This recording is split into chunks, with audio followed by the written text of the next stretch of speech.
Em Ziraat Fakültesi وقتی Şırnak Üniversitesi ava bu ev Ziraat Fakültesi dane hezahe yani hak olarak dane hezahe çünkü yani İro halkı hezahe sada heşte ziraate ve meşgule ziraate ekmişti ki işte ev hakkı hezahe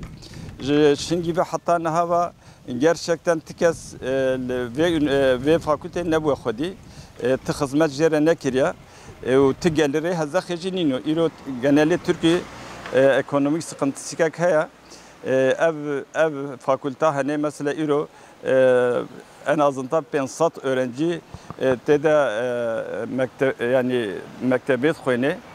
işte evci gelirek hazır xereş esnafı hazır hene ki gelirek başa ve ev fakülte rabe İro zulun bir milati tekirin ام ناخذن اف فاكولتاش هذا خرابه وقبل فاكولتاش هذا خير جلكه ام يتكليه خو حمشكا ام ودعوات دكن هركز